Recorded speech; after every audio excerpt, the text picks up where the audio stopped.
So looking at your chart, if your nodes are in the 6th house and 12th house, regardless of what signs they're in, chances are you will have issues that deal with healing. You will have issues that deal with surrendering, and you will have karmic lessons that deal with the intricate balance between service of yourself and service of the divine.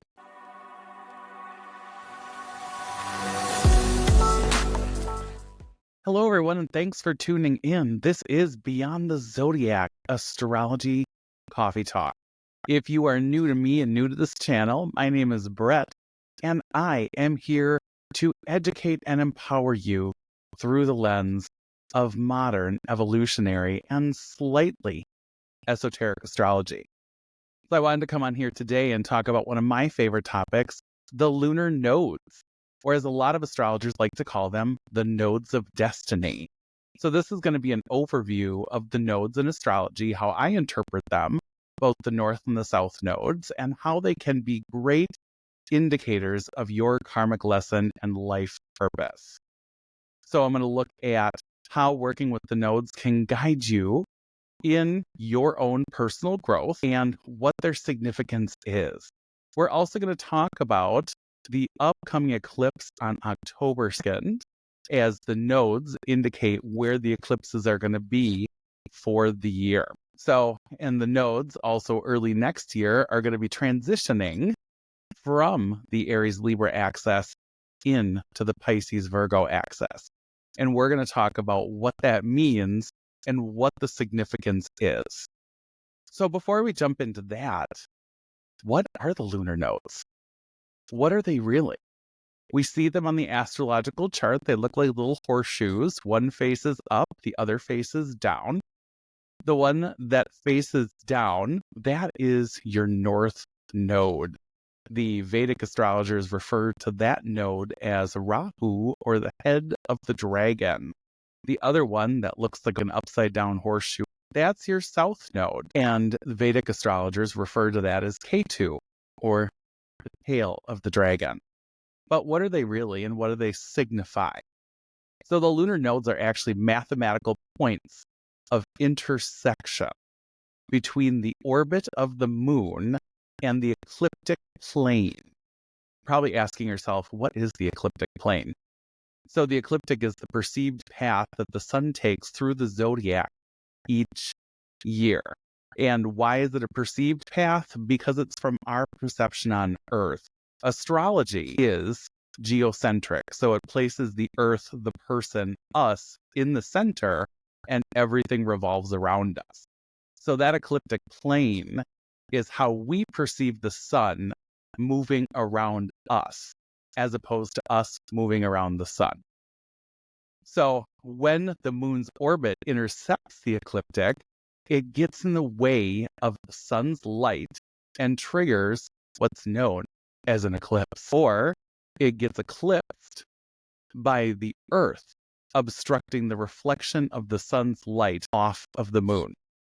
It's all scientific, but as far back as the Babylonians, astrologers have been looking at eclipses and recording the world-altering events that occur around those times. So, to an ancient person, an eclipse probably looks kind of freaky, right? So all of a sudden, it's like the middle of the day, or it's early in the morning, and the sun goes dark. Oh no, oh dear. So, but ancient astrologers would record the events that would happen around those times, because according to them, that was the gods or the universe showing pleasure or displeasure. So oftentimes around eclipses, there would be the birth of royalty, the death of royalty, strange weather events, as eclipses can often trigger tropical storms. If you look at the tropical storms that we had earlier this year and also last year, there were a couple of them that actually traced the path of the eclipse that was over the U.S. It's kind of cool to watch. But they also coincided with times of famine, the beginning of war, the ending of the war, and so on. So we don't really have to look at a lot of that stuff today. I mean, we do, but today we really look at the lunar nodes when looking at the natal chart and eclipse cycles with the knowledge that they're important markers of karmic destiny. So astrologers back then recorded the importance of the events that occurred around eclipses, and in our own personal life, eclipses are often markers of points in time when we're forced to evolve, whether we are ready to or not. And they also give us an indication of what we've already mastered, where we've come from, and what we're evolving towards. So the South Node is really what looks at our past karmic patterns and lessons. So if you look at the South Node on your chart, it represents our past lives, and it also represents our ingrained habits and our comfort zones. We are happy in our South Node. That is our place of ultimate joy. We've mastered it. We don't need to, go beyond it. We're happy there. It's our blanket. Not always where we want to stay. Because if you are living out of your South Node only, you're not growing, you're not changing, you're not transitioning, and you're not evolving. So it shows our karmic patterns and our mastery from previous lifetimes, but it can also show our addictions, our ingrained negative behaviors, and also what we fall back on and repeat and use as a crutch. If you are stuck in your South Node, you are probably repeating cycles over and over and over again. And 9 times out of 10, you're repeating those cycles and you're expecting a different result. Doesn't that sound like the definition of insanity? You do the same thing over and over and over and over again, and you hope that somehow, some way, shape, or form, that situation will change. It will not. It will not change. So you need to step out of that comfort zone in order for that situation to change. If you want to break that cycle, you need to change how you react to it. So you need to change your reaction to someone's action. And you also have a huge fear of stepping into the unknown and taking a calculated risk. And it can be totally innocuous in your life, too. It can be totally innocuous. You could just be a homebody. You could be offered the trip of a lifetime and you wouldn't go because you're uncomfortable traveling. That's how simple it can be. Or you could want to get your life organized and together and focus on your health, but you still fall back on that addiction to sugar. And you still make an excuse that addiction is going to help you in some way, shape, or form. It becomes part of you, and it's an ingrained pattern that you need to choose to get out of. It's not going to end on its own. It's something that you have to consciously make an effort and stop. Now, on the other side of the wheel, you're going to see your North Node. Your North Node is the ultimate path of growth and life purpose. It symbolizes your soul's direction, the challenges, and your higher purpose. Everyone is here for a purpose. Everyone. Whether they live out that purpose is on them, but they are here for a purpose. And that purpose is illustrated through your North Node. Your North Node is about future growth. And we all know that growth is very oftentimes not easy. We need to step outside of the comfort zone of our South Node for evolution. When you are embracing the North Node, it's uncomfortable. It's super uncomfortable. That discomfort is what you're looking for.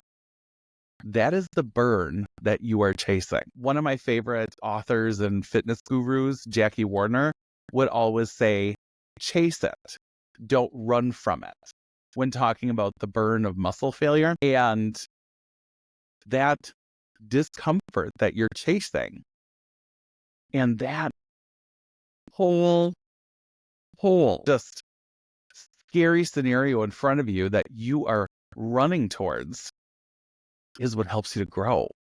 And that's where you find your ultimate fulfillment. Because through discomfort comes growth. And through growth comes the fulfillment of your purpose. And once you're fulfilling your purpose, you're actually raising your vibration and living in your highest potential. And you're living out the North Node. And you're also living out the North Node in your life, in your existence, in your journey here on Earth. You're living that out. And now, if you notice, the North and the South Node oppose each other. And they represent where the moon crosses on one side and also the other. That's why there are two nodes. They always oppose each other in the natal chart. And they symbolize the balance between past lessons and future growth. How many of you guys read the tarot or are familiar with the tarot? If you look at the major arcana, the lovers, that symbolizes the opposition between the two nodes. It is the choice between comfort and some sort of personal discomfort. It's the choice between safety and some sort of personal risk. It's about the two roads that you have to face in order to grow. So choosing to stay in one side of your node versus the other, you're missing out on lessons and opportunities to grow. You're missing out on failures. Failures are the most important thing in this lifetime. I know it sounds counterintuitive, but let me explain. It's not how many times you fail. It is not how many times you fall on your face. It is not how many times your business fails. It is not how many times the relationship fails. It's not how many times your cake doesn't turn out. It's not how many times you burn your muffins. It's how many times you go back and you do it and you change what you did previously to get a better result. That is why failures teach you the most. And that's why fulfillment comes through failure. So if you're not failing, you're not fulfilled. If you're not failing and trying again until you get it right, you're not fulfilled. And you're not walking towards the path of your fulfillment. Now, as the nodes oppose each other, that opposition is referred to as an axis. And the axis requires mastering both of them. You need to master and fully actualize the wisdom of the past, which is the South Node. You are mastering the wisdom of the past, be it past experiences in this lifetime or past experiences from previous lifetimes. That's where a little bit of the esoteric comes in. If you believe in past lifetimes, your South Node tells you what you've mastered. It gives you an indication as to what journey you've come from. It will tell you if you were Joan of Arc in a past life. Just kidding. But it will tell you the type of lives that you have lived and what lessons you have mastered, the challenges that you face, and the future part of that mastery. So what you're looking to master and what challenges you're going to face is your north node. And it is directly opposite your south node. So we're going to look at each nodal axis along with the house axis. Because if you look at the wheel, there are 12 equal sections. And so if you have one in the first house, one will be in the seventh. If you have one in the second, one will be in the eighth.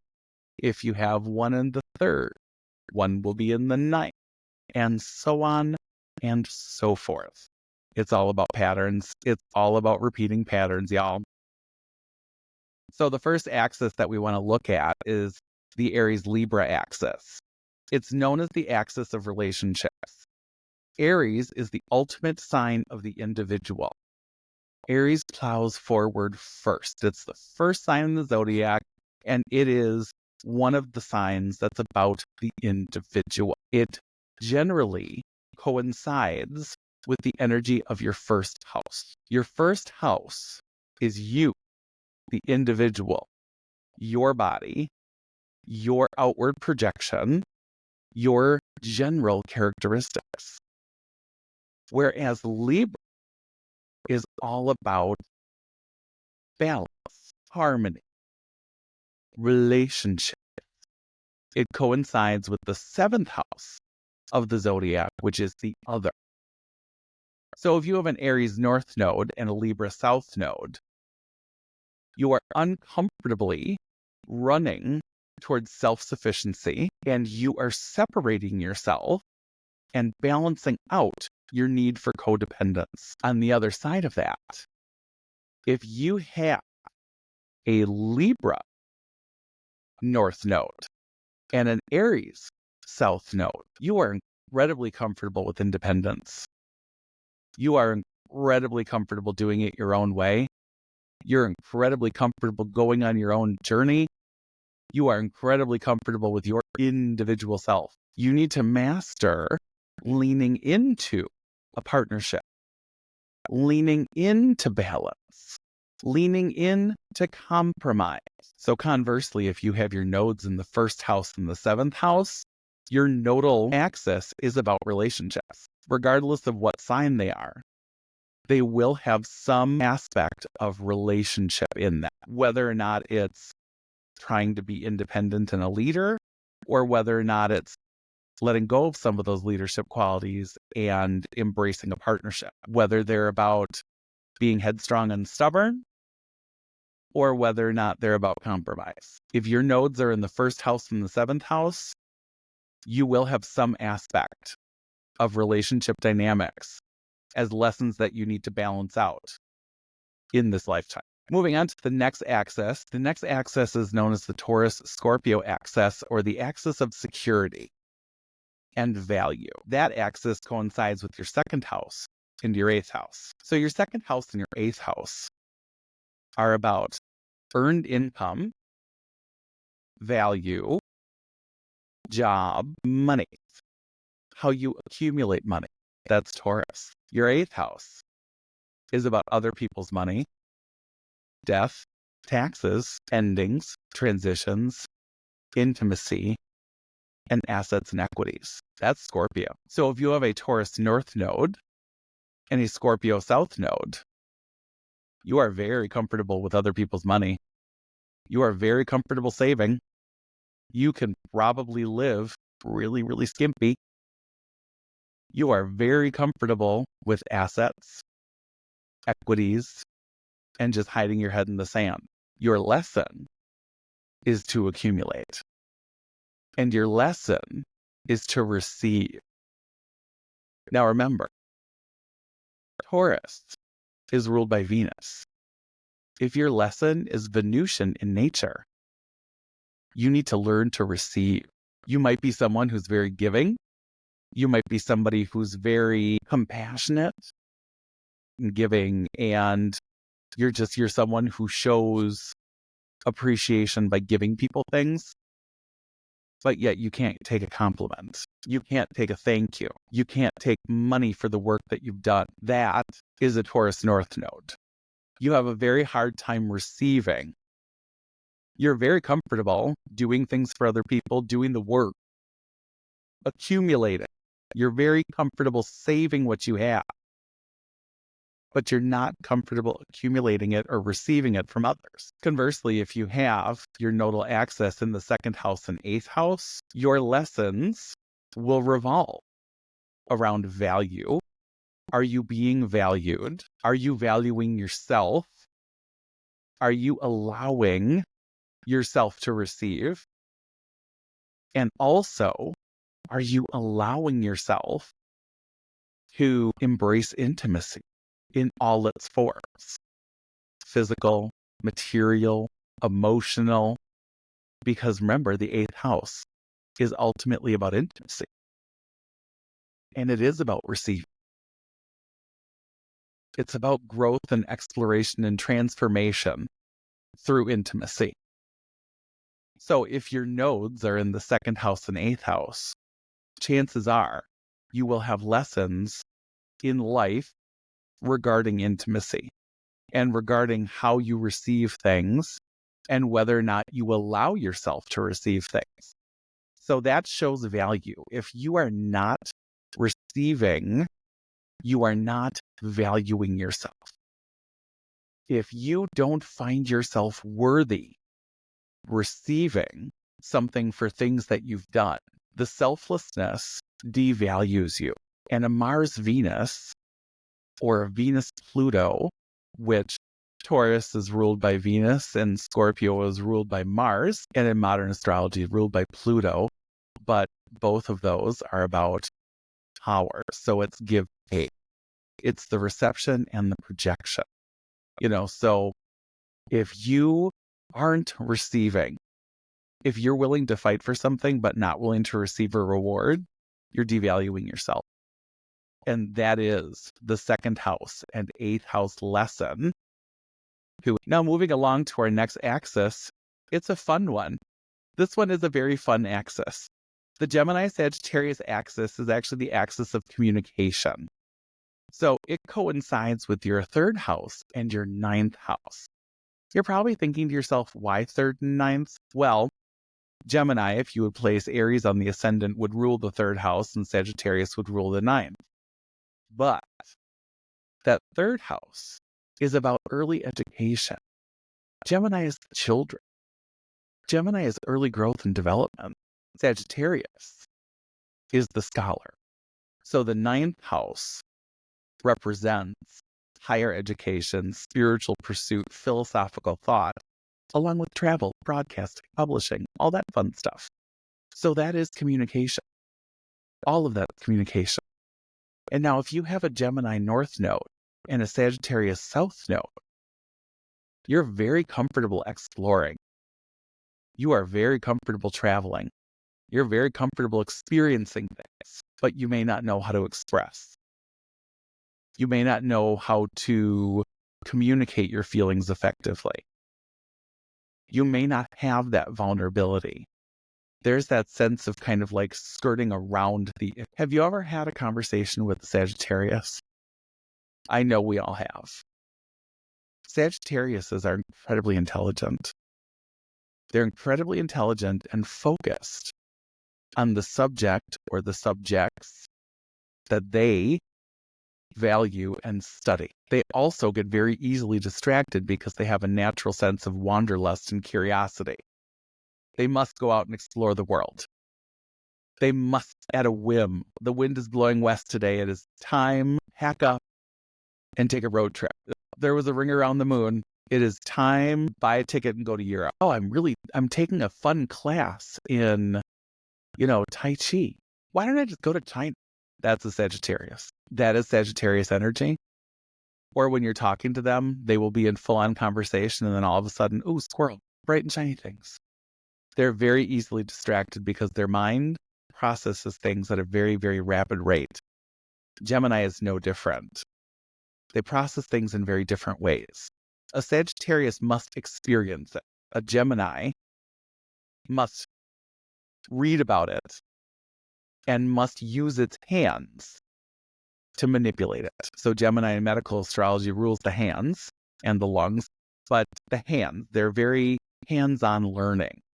Sagittarius is about going someplace to experience it while Gemini is about taking it, breaking it apart, and putting it back together. So Gemini, while they're known as being communicators, sometimes it's difficult for them to communicate, especially if their nodal axis is the Gemini-Sagittarius. They're more comfortable just doing their thing than voicing it. They're more comfortable just, gathering the information. Now, the two Mercury rule signs are Gemini and Virgo. The difference between a Gemini and a Virgo is that a Gemini will gather the information and may write it down in a diary or may keep notes, may code it on the computer, click, click, click, click, click. But a Virgo will gather the information, process the information, and dispense the information. It's not always the easiest for Gemini to communicate. That's why there are two of them. They have a naturally duplicitous nature, and not duplicitous in a negative way, but they definitely have two very distinct sides to themselves. They have two very distinct ways that they see, perceive, interact, and relate. And they also have two very distinct ways that they communicate. So Gemini South Node would be very comfortable communicating, would be incredibly like, I was a newscaster in a previous life. I was Dostoevsky in a previous life. I was an author. I was a communicator. I'm super comfortable with that. But with the Sagittarius North Node on the other side of that, you can write about it, you can visualize it, you can imagine it, you can research it.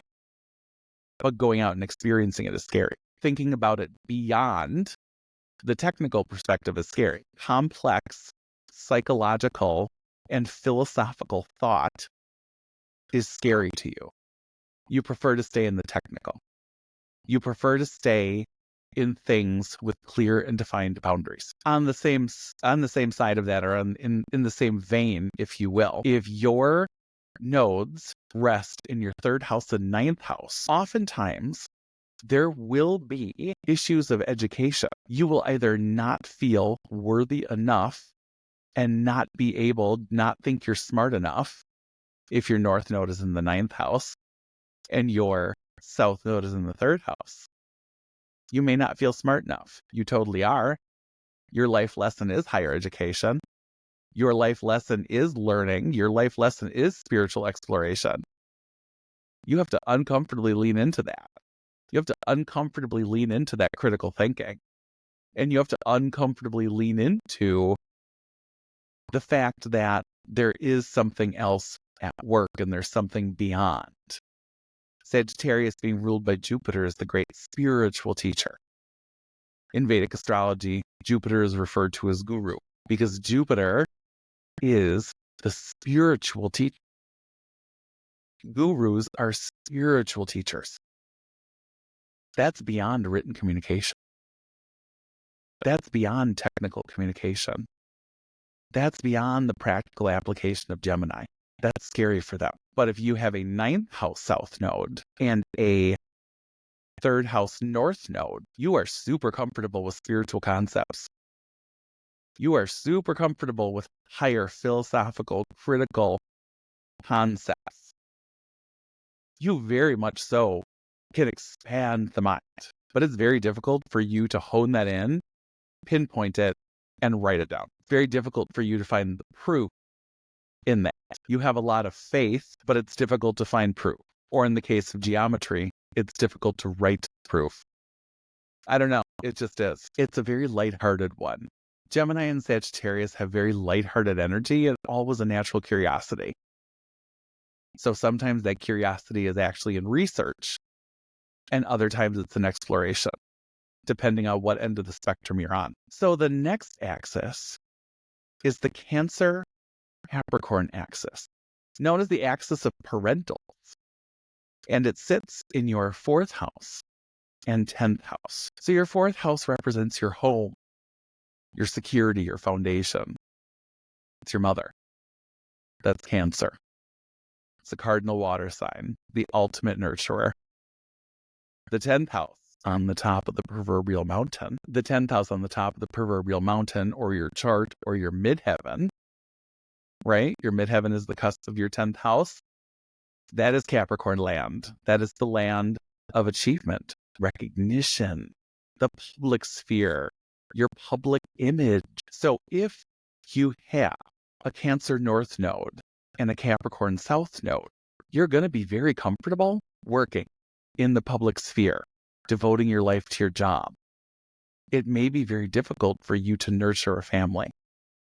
Nurturing does not come easily for you. Remember, Capricorn is ruled by Saturn, so Saturn is the father, restrictions, rules. You may end up being the disciplinarian when your children need you to nurture them. That's a difficult balance, because that is the balance of mother and father energy. That's the balance of public life, private life. That's the balance of nature and nurture.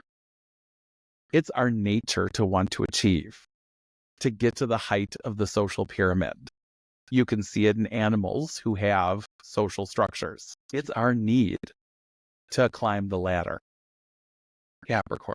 It becomes difficult for us to balance that out with family. Cancer. On the other side of that, if you have a Cancer South node and a Capricorn North node, you are incredibly comfortable. You're incredibly comfortable at home. You are incredibly comfortable in the security with your kids, making muffins, cooking. I know we all know a Cancer that cooks like a mofo. They are in that kitchen and you come over and you get chicken and dumplings, something like that, right? My case, I do not have a Cancer Capricorn node, but I do have a 4th house, 10th house node. So you come over to my house, mama's giving you lasagna. And ain't no joke about that, okay? You come over to my house, mama's making a charcuterie, just because. So if you have that Cancer South node and that Capricorn North node, you are incredibly comfortable with that. You're incredibly comfortable providing a safe, secure, 4 walls, building a home. You might be very uncomfortable in a corporate environment because it lacks nurture, because it's just business, because it's public, because it's exposed, because it's out in the open, because you don't want the recognition for your success. Your success is inherent by your home. You don't necessarily want that recognition. It's very uncomfortable for you. Likewise, if you have a 4th house, 10th house axis, no matter where they are, chances are your karmic issues will revolve around your home life and your work life. They will revolve around your relationship with either your mother or your father, depending on what side of that the North and South node is on. Like if you have a North node in the 4th house, there may be some growth that has to happen between you and your mother. If you have your North node in the 10th house, there may be some growth that has to happen in relationship to your father. So there is some aspect of that deals with your relationship with your parents and also your relationship to your work-life balance. Some way, shape, or form, they are out of balance. I can tell you that is one of my major issues. Having a 4th house, 10th house, I am very comfortable at work. I am very comfortable working. I am very comfortable managing a business. I am not necessarily so comfortable managing a home or being domestic in some shape or form. Only when people come over. That's why I always request that people, like my friends know not to surprise me. And that is because of a 4th house, 10th house axis. My North node is in the 4th house. My South node is in the 10th. You don't surprise me. You don't pull up. You call or text at least 24 hours in advance so that I can clean my whole house and I can bake you a cake. That's what you want to do. Those are 4th house, 10th house problems. So you have to balance that out. You need to balance out that work-life, home life, and you need to nurture, depending on what signs they're in, Sometimes you need to nurture others, or sometimes you need to nurture yourself, because home could be nurturing your kids. If you have children, it could be nurturing your pets. It could be nurturing it could be nurturing someone in your home, like if you have a roommate, or it could be nurturing your spouse. It could be making a safe, secure environment for them. It could be balancing it out so that you can have the career and still have the man cave or the mom cave or the she shed, or, so you can still create those bits of security for yourself and those bits of nurture, because it's our human nature to climb. Sometimes it's not our human nature to nurture. So those are a lot of lessons that come out of the 4th house and 10th house. Those are a lot of the lessons that come out of your relationship with your parents and also your relationship with your job. Now, the next axis we're going to look at is the Leo-Aquarius axis. This one's an interesting one. It's known as the axis of ego, and this would be your 5th house and your 11th. So now Leo, ruled by the sun, is literally all about your ego. All of it. Wants the gratification, wants the recognition, strives to be seen by people, strives to be in the limelight. A lot of very public figures have very strong Leo placements. A lot of actors have very strong Leo presences. A lot of politicians have a lot of strong Leo, because it's all about the ego. Okay, so ultimately, I'm just going to throw it to you like this. Ultimately, they want to be worshipped, like the sun god Ra. Because if you think of it, the sun is the giver of light. It is the gift from the universe. Your sun is the indicator of your life, your ego, yourself. Where your sun is your self, your ego, your individual. Deep down on the other side of that, there's Aquarius. Aquarius is where you separate from the self and join the collective. Aquarius is detached from the self and climb up into the ivory tower. The proverbial ivory tower, so to speak. They look at things from a different perspective, because they see things that most people do not. They're not down here with the individual. They're above, looking at the big picture. They don't see individual pieces. They see the systematic and symbiotic movement of everything. That's an Aquarius. They are the ultimate innovators for the betterment of society, because you step out of the individual person and you focus on the many. The needs of the many outweigh the needs of the few. Clearly, that was written by an Aquarius. I actually don't know if that philosopher is an Aquarius, but it's very Aquarian thinking. Aquarians will oftentimes have a view of society that is utopian in their mind, but dystopian in reality. They seek to create innovation for the betterment of everyone, but really, deep down inside, it is for their own personal need to be a puppet master. It's for their own personal need to build society up together. There was a game a long time ago, a computer game. It was called Populous. And you were a god. And you would create the terrain, and you would create the civilization. You would mold the civilization. You would give it technology. You would give it all this other stuff. It's a very Aquarian concept. And we can see themes like that coming into our awareness and coming into our society now. You look at the shift from Pluto, from Capricorn to Aquarius. Look at the innovation that's come of that. Innovation in air travel, AI, innovation in medical advancements for the betterment of society. It's very Aquarian energy right now. Very Aquarian energy. I think over the next 20 years, as Pluto does finally go through Aquarius, we're going to talk about that in the monthly horoscope. As Pluto goes back into Capricorn, it's like a system of check and adjust. But now this is the last time that Pluto dips back from Aquarius into Capricorn. No more checks and balances. This now moves full forward with Aquarian energy. So we've already done the restructuring that needs to happen through Capricorn, because Capricorn creates structure and Aquarius creates innovation. So there was innovation, retrogrades back into Capricorn, restructured. Goes forward back into Aquarius, more innovation, but built on a structure. So I think we're going to be seeing that over the next 20 years or so. But if you have a Leo South Node and an Aquarius North Node, you are very comfortable being selfish.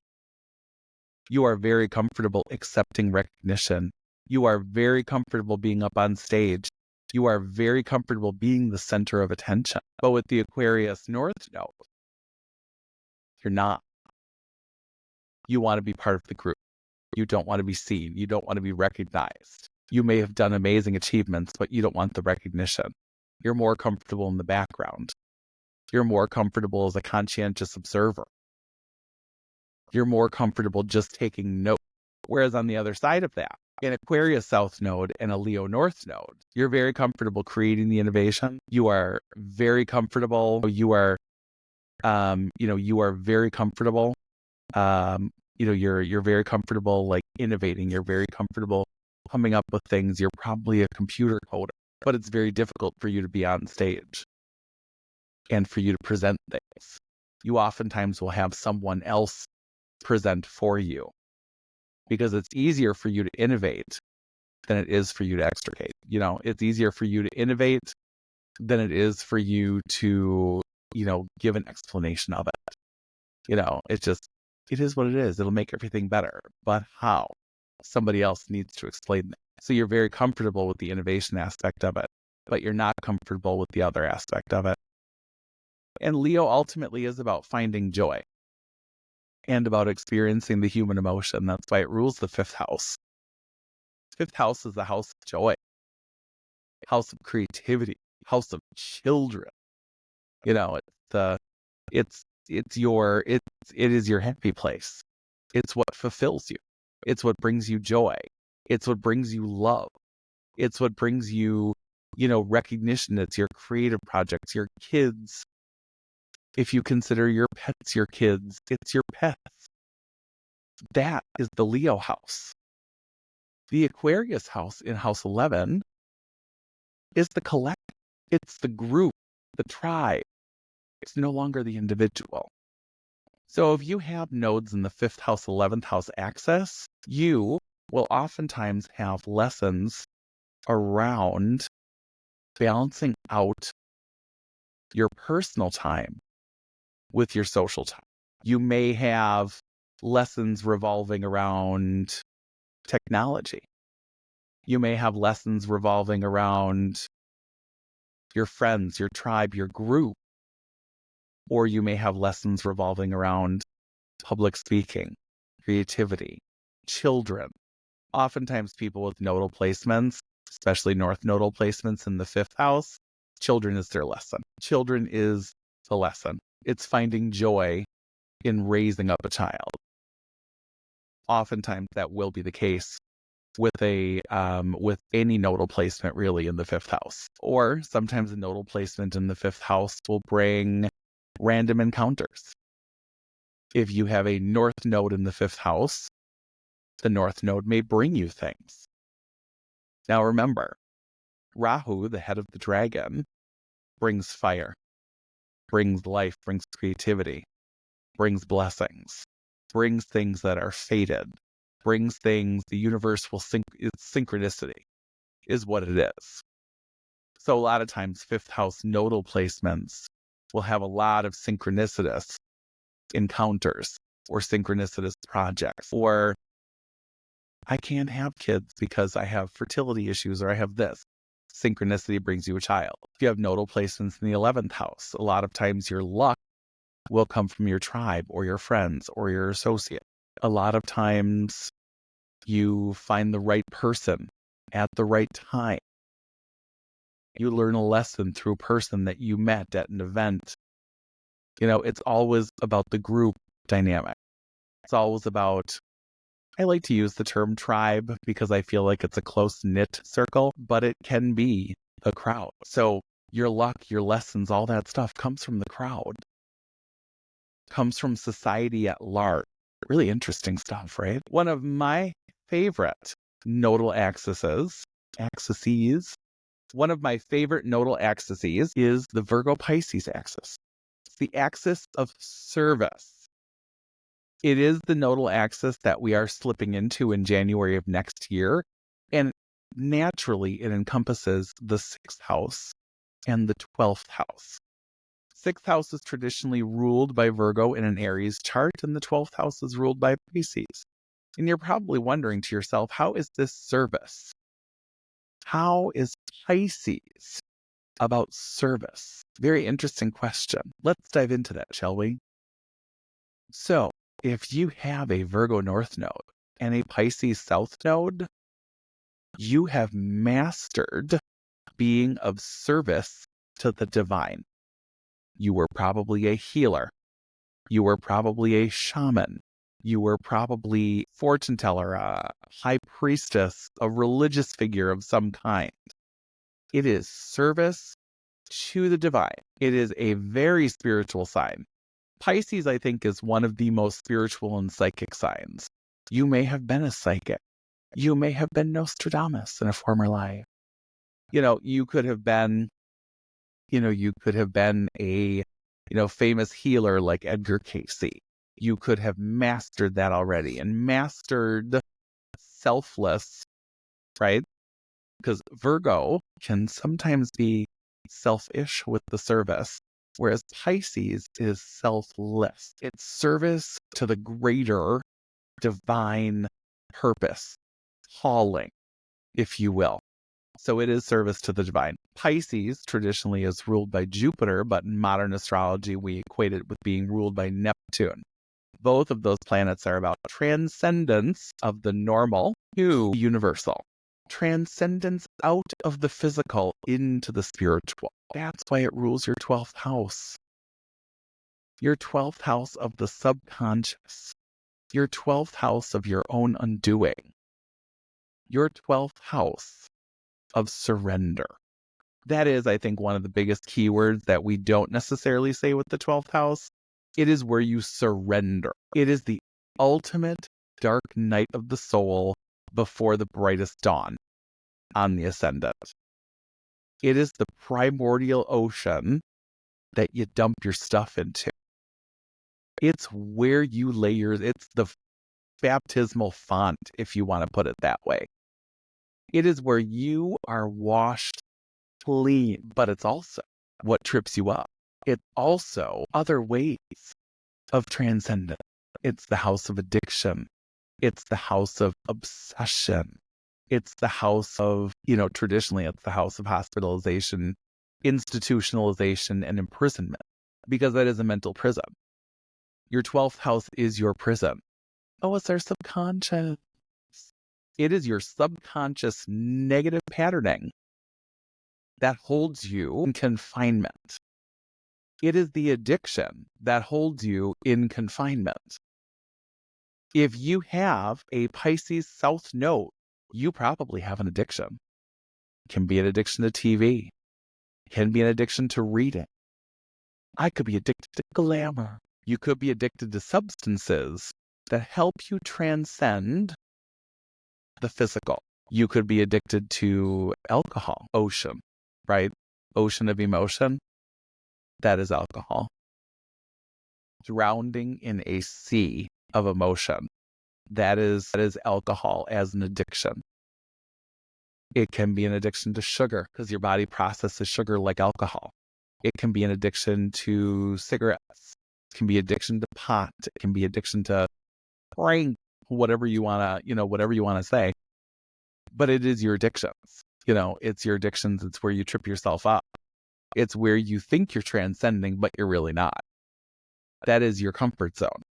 Your comfort zone is an addictive personality. Virgo, on the other hand, Virgo is very much not like that. Virgo encompasses your 6th house. Traditionally, it rules your 6th house, and it's your 6th house of health. Your day-to-day routine, the monotonous, efficient, routine, and structured day-to-day life and existence of service to people, to yourself. Oftentimes, the Virgos and people born with a Virgo South node will be very health conscious because they have mastered the restriction of, the restriction of calories. Virgos oftentimes will be very restrictive with what they eat, how they eat. They may have sensitive digestive systems. They can restrict themselves from having fun and letting themselves go, and they can keep themselves very contained. And you're probably thinking to yourself, really? Virgo? Yes, Virgo, even though it is ruled by Mercury, it's also where Mercury is exalted. And so it's about breaking down nutrients and things in the body. Rules your digestive system, your liver, your gallbladder, your pancreas, your small intestine, where nutrients are broken down. You are very, very hyper aware of what you're putting in your body. You are very hyper aware of what you're eating because you are of service to yourself. You fully Virgo take that your body is a temple. And so likewise, if you have a Virgo South node and a Pisces North node, you're very comfortable taking care of yourself. You're very comfortable being someone who is health conscious, working in the service industry, probably works in healthcare.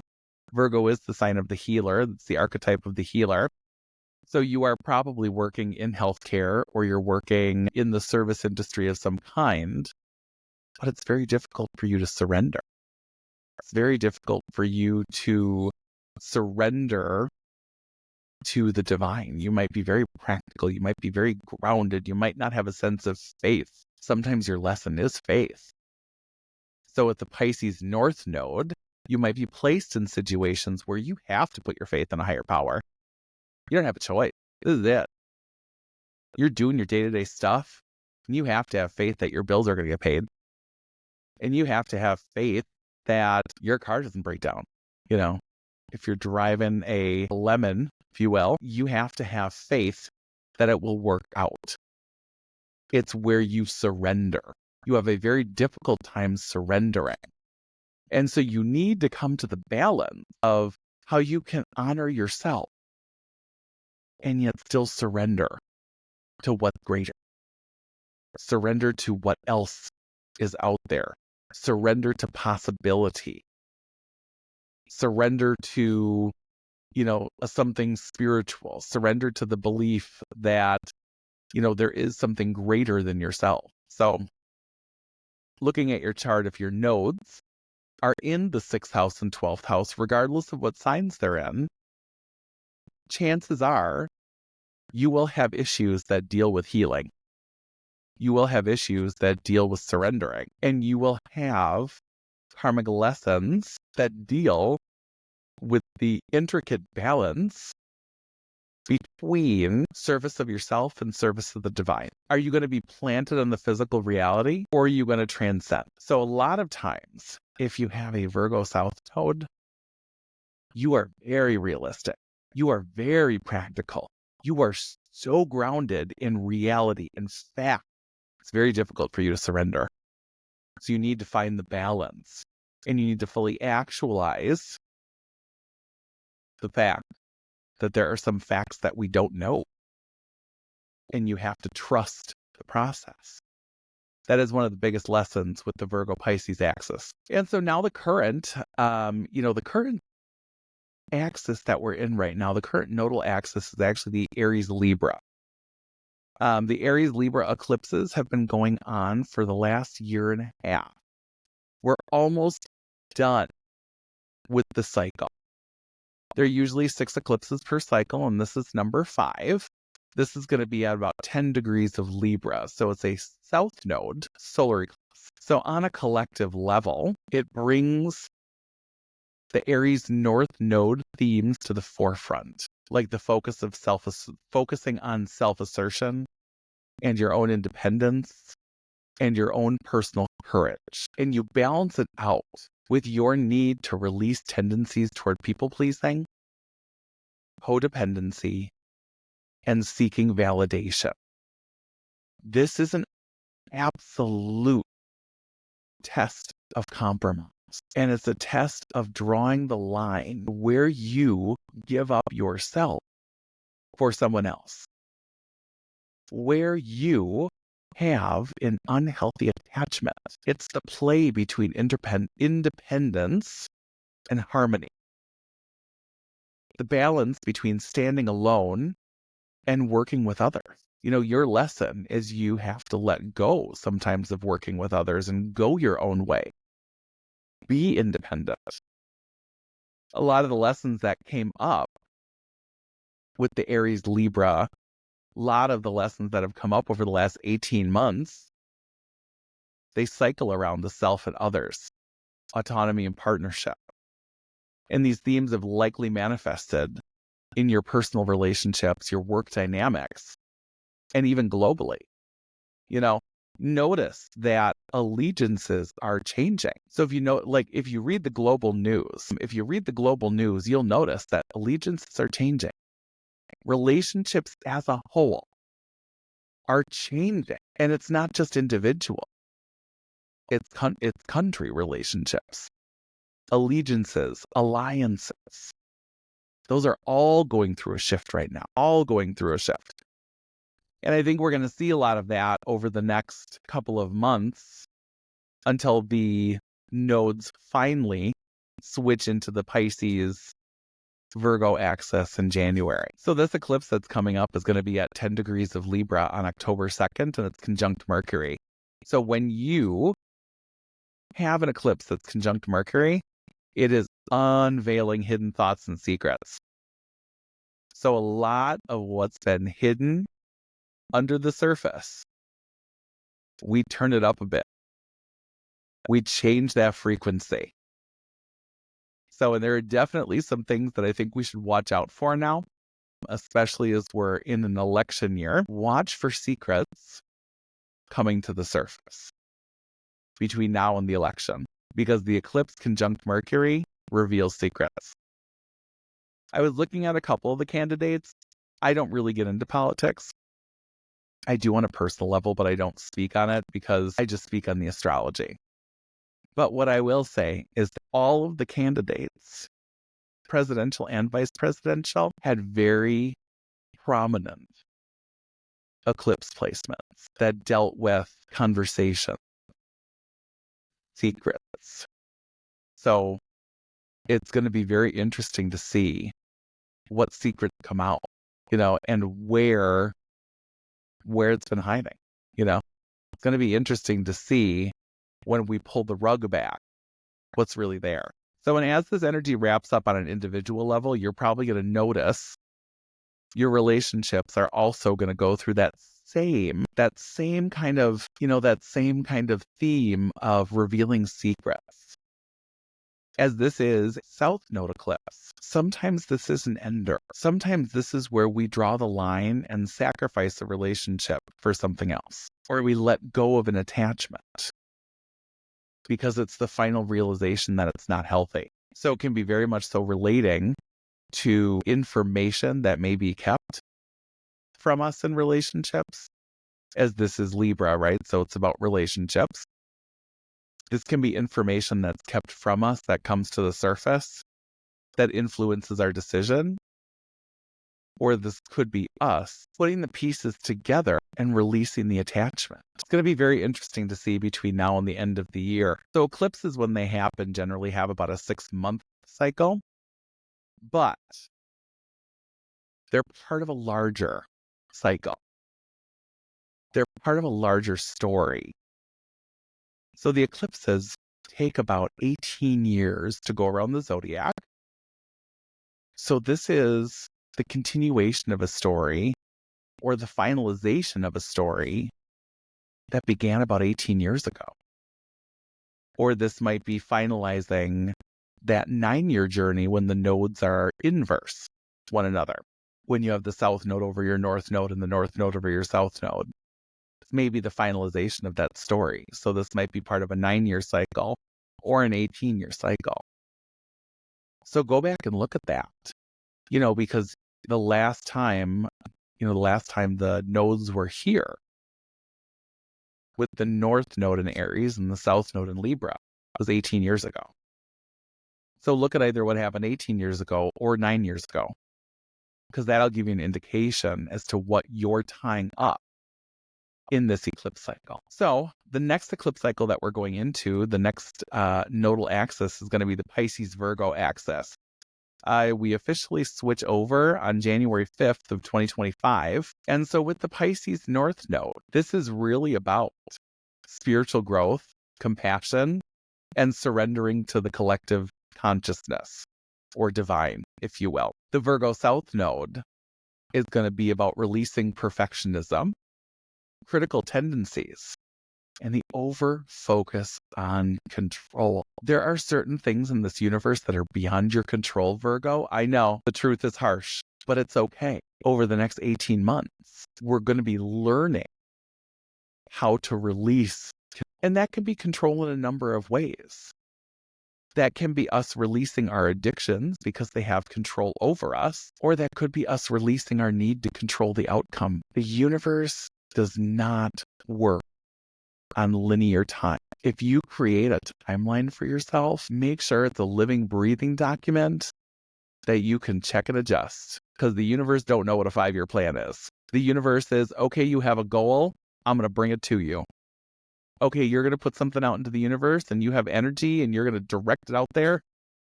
And this vibration is going to come out of you. Okay, we are going to reflect back at you what you are putting out. The universe don't have a 5-year plan. It does not have a 10-year prospectus. It's all supposition, y'all. It comes from our need to control the outcome. It comes from our need to achieve. It comes from our natural inclination to achieve, climb, to succeed, to excel. We all have a natural inclination to do that. It's part of human nature, part of what being a conscious, sentient, thinking being is. We know that where we are, we can go beyond that, and we do. But sometimes, Virgo, we like to control the outcome. We don't have control over what happens. All we have control over is our reaction to what's happening. So we're going to be challenged to overlook that. And we're going to be challenged to let go of those critical tendencies and our tendencies towards perfectionism. Because we all have that one area of our chart that must be perfect. We all have that one area of our life that must be perfect, must be in order, must be efficient, must be able to serve the greater good, must be able to serve me whilst I'm serving the greater good. We all have areas of our life that we want perfection. Perfection is two things. Number one, it is a myth. It will never be perfect. And philosophically, it's a verb. To perfect something is to make it perfect. So we are constantly in a state of making it perfect. So it already is. Whatever you're working on, it is already in the process of becoming perfect. So I think it is going to be about the outcome and controlling the end result and the finalization of that. So I think it's going to be a really, really interesting time. This is a time when I'm going to be having a half and half nodal return, if you will. So as I do have a Pisces South Node and a Virgo North Node, so I will tell you from firsthand experience that I sometimes need to be challenged to let go of my expectation of the outcome. So it's definitely going to be a very interesting time. It's really going to be about spirituality versus service. And on a collective level, I think we're looking at a lot of people kind of going away from conventional methods of medicine and moving more towards natural and more towards vibrational therapies. So I think that that's going to be really interesting to see on a collective level, because Pisces and Virgo are all about healing. While Pisces might be the spiritual healer and the herbalist, the mystic, whatever you want to call it, the Reiki master teacher. And Virgo is definitely like the nurse, the surgeon, the clinician, that kind of a healer. So I think we really are going to be finding the balance between the practicality of Virgo and the dreaminess, mystical qualities of Pisces. So it really is going to be a very Neptune-ruled time over the next 18 months. And if anyone knows anything about Neptune, it's the hippie. It's that hippie planet that loves everyone, has compassion, and transcends reality. It is all about the dreaminess. It's about the dreamy, etheric qualities that oftentimes the practicality of Virgo, ruled by Mercury, which is information, technical information, sometimes the Virgo doesn't necessarily see that. And it's a challenge. So I think it's going to be really interesting to see that. And so we're going to need to balance the mystical with the practical and spirituality and imagination with order, health consciousness, and efficiency. So I think we can expect themes of healing both spiritually and physically. It may manifest in health issues, as oftentimes information and messages from the universe can manifest in health issues. And so I think that is going to be taking the forefront, both on personal level and a collective experience. So I think when we're in the state of eclipses and preparing for the nodes to shift, I think it's really important to spend some time and prepare, embrace that spiritual side of ourselves. And even if it's not, even if it's okay. So there is a difference between the religious and the spiritual, right? And they on the Venn diagram, they overlap. They do overlap in certain aspects. So I'm just speaking generally. Embrace spirituality. Embrace the belief that there is something greater than yourself, whatever that may be, whatever it is to you, because your relationship with it is totally personal. Totally personal. And also start looking for creative outlets, because with the Pisces North Node, it's going to be really important to express emotion and creativity. So finding that creative outlet is going to be really important for you. And, being present and experiencing your emotion is going to be really important for you. If you have a difficult time sitting in your emotion, expressing your emotion, experiencing your emotion, you may have problems with this. This may be difficult for you. This may be where you really need to start reflecting and doing some self-reflection. With this eclipse that's coming up on October 2nd, it would not be a bad time to do some reflection, some looking at where you've come from, right? Looking at where you've come from and looking at where you're going. And reflect on how that makes you feel. How do you feel in your body? How do you feel in crowd? How do you feel in your home? But it is about how you feel. And I'm going to tell you specifically for Aquarius, this is going to be very difficult. Very difficult. Aquarius is a fixed air energy. So it constantly wants to be above the individual ego. So this is going to be a difficult one for Aquarius, for Leo, for Taurus. Fixed signs may have a little bit of a problem with this, because mutable energy, which comes at the end of a season, right? That's why it's mutable. It is the transition point between seasons. So Pisces is the transition from winter to spring, and Virgo is the transition from summer to fall. So it's in between time. It's about being adaptable, adjustable, flexible.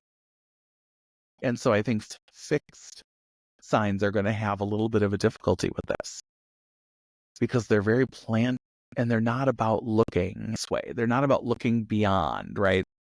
The blinders can sometimes be on. The blinders can sometimes prevent fixed signs from being flexible and adaptable and changing directions and surrendering to the flow. Because most cardinal signs and fixed signs are about forward movement. Mutable signs are not. Mutable signs, Gemini, Pisces, Virgo, Sagittarius, they're all about changing direction, changing the perspective, change your route, change your vision, adapt. They really adapt to ambiguous situations quite well, even so much so that a Virgo is the one that you want to have in a crisis because they can adapt to changing conditions like that. So with the Virgo South Node, getting back to Virgo, it is about letting go of our rigidity, and it's about letting go of our overcriticism and need to control the outcomes. So working with the nodes in your own chart for your own personal evolution, I think is incredibly important. And so look to see what signs your nodes are in first, and then look to see what houses they're in.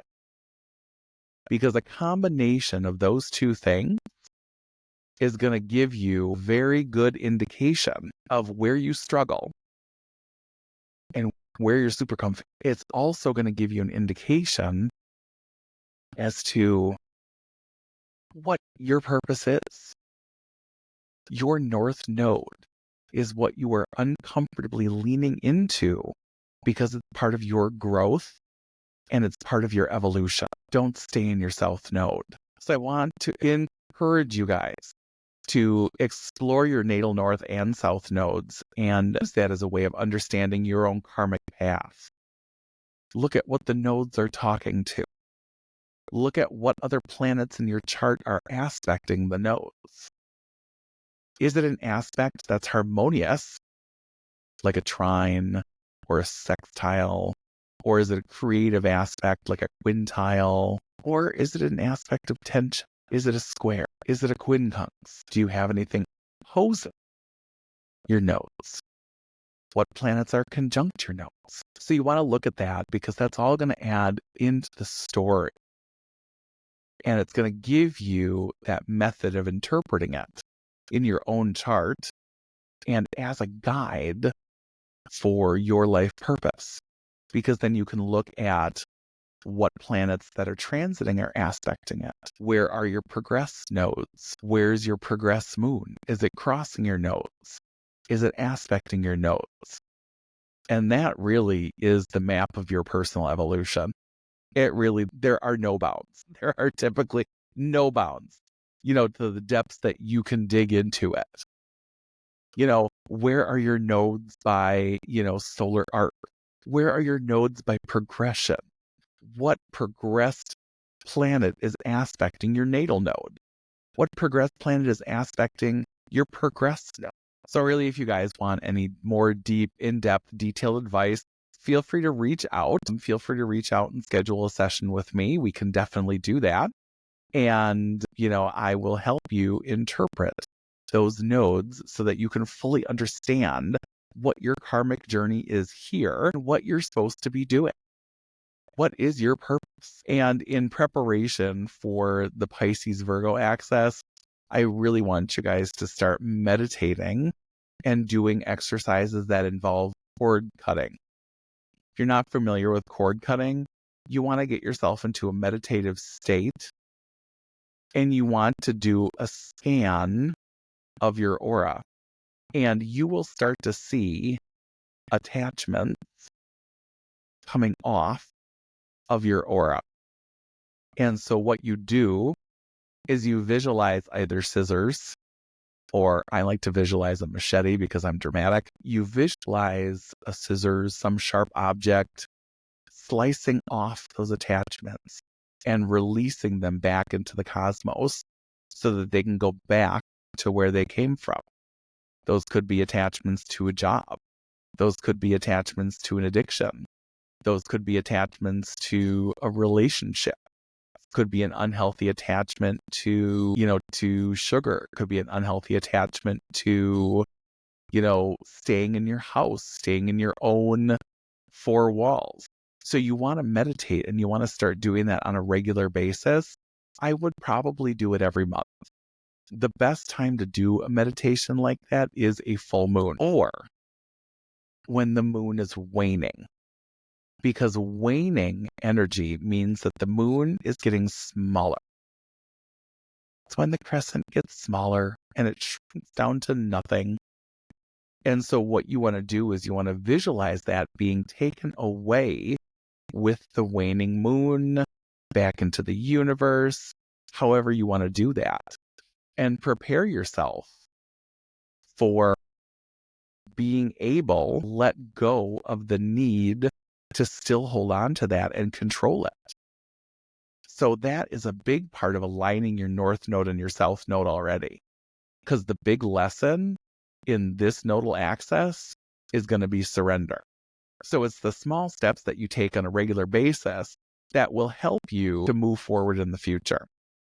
So you want to make it gradual and meaningful. It's not all right, y'all, I'm done. I cut these cords.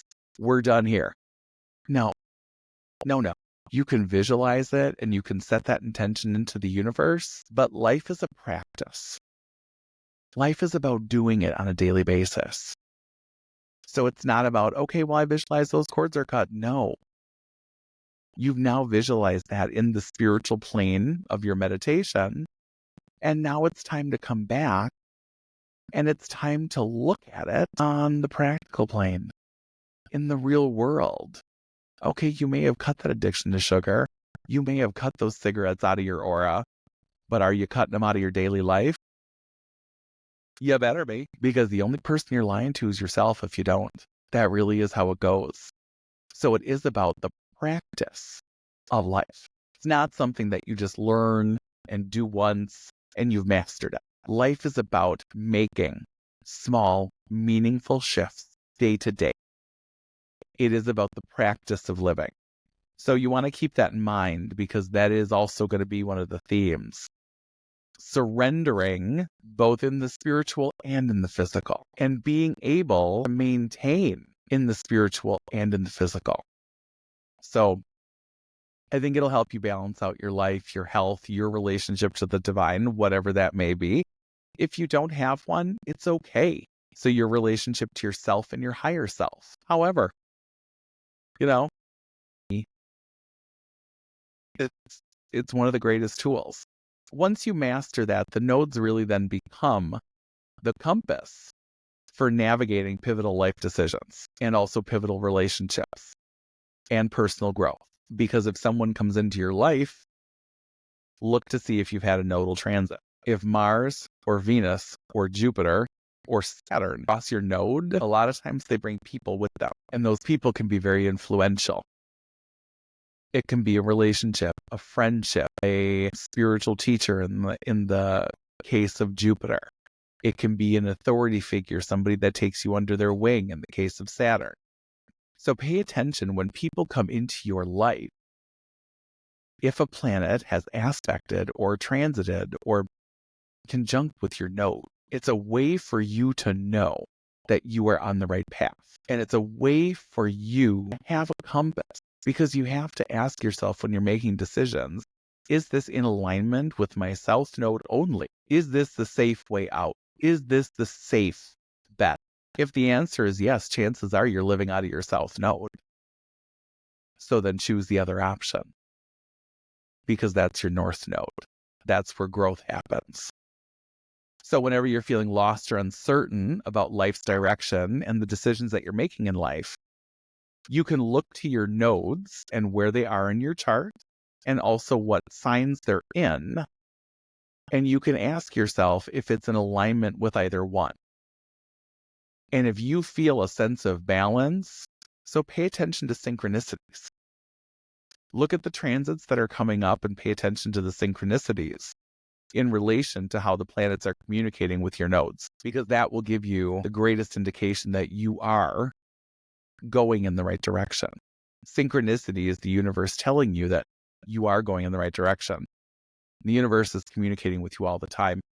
If you look to psychologist Carl Jung really did define synchronicity as the universe's way of letting you know that you're going in the right direction. So use it.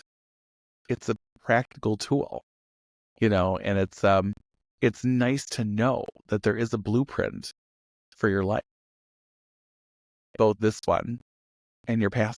Well, all right then. Y'all, that was a lot. You can tell I love talking about some nodes. So if you guys have any questions, comments, concerns, or if you have any specific questions, feel free to find me on social media at Oracle Brett. You will find that in the description box below.